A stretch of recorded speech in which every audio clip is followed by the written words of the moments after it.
আমি নিরামিষ পালক পনির বানিয়ে দেখাচ্ছি। তার জন্য পালং শাকটাকে একটু সেদ্ধ করে নিলাম সামান্য একটু নুন দিয়ে। এবার ঠান্ডা জলের মধ্যে তুলে রাখবো।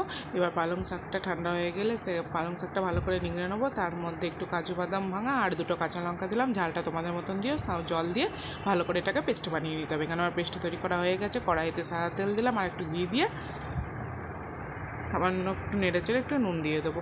দিয়ে পনিরগুলো ছোটো ছোটো টুকরো করে কেটে রাখা আছে পনিরগুলো দিয়ে ভালো করে নেড়ে চেড়ে আমি এখানে ভেজে নেবো। এখানে ভাজা হয়ে গেছে। একটা বাটিতে জল নিয়েছিলাম, তাই জলের মধ্যে তুলে নিলাম। সেই কড়াইয়েই আবার একটু সামান্য ঘি দিয়ে শুকনো লঙ্কা, গোটা জিরে, এলাচ মানে দারচিনি আর একটু জয়ত্রী ফুল দিয়েছি। দিয়ে টমাটম দিয়ে দিলাম। টমাটমটা দেওয়ার পর একটু নুন দিয়ে দিলাম যাতে টমাটমটা খুব সহজে গলে যায়। এবার ভালো করে নেড়ে চেড়ে নেবো। একটা বাটিতে সামান্য একটু জল দিয়ে আদা বাটা, হলুদ গুঁড়ো, জিরে গুঁড়ো, ধনে গুঁড়ো আর সামান্য একটু লাল লঙ্কা গুঁড়ো আর একটু নুন চিনি দিয়ে ভালো করে মিশিয়ে নেবো। এখানে দেখো টমাটমটা গলে গেলে আমি যে মশলাটা বানিয়ে রেখেছি সেই মশলাটা এখানে দিয়ে দেবো।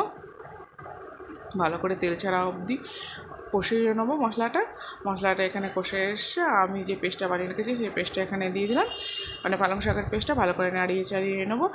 যে পনিরটাও এখানে দিয়ে দেবো। পনিরটা দিয়ে দেওয়ার পর হালকা করে নেড়ে চেড়ে ফুটে আসলে 2 মিনিট পর আমি এখানে রোস্টেড কাস্তুরি মেথি গুঁড়ো আর একটু গরম মশলা গুঁড়ো দিয়ে দিলাম আর সামান্য একটু ক্রিম দিয়ে দিলাম। তাহলেই তৈরি হয়ে যাবে আমাদের এখানে নিরামিষ পালক পনির। যদি তোমাদের ভালো লেগে থাকে তাহলে অবশ্যই তোমরা একটা লাইক করে দিও। আমি এখানে লাচ্চা পরোটার সাথে পরিবেশন করে দিয়েছি। তোমরা এইভাবে একবার বানিয়ে দেখো। যদি ভালো লাগে তাহলে একটা লাইক করে আমার পাশে থেকো। আমার চ্যানেলটা সাবস্ক্রাইব করে দিও।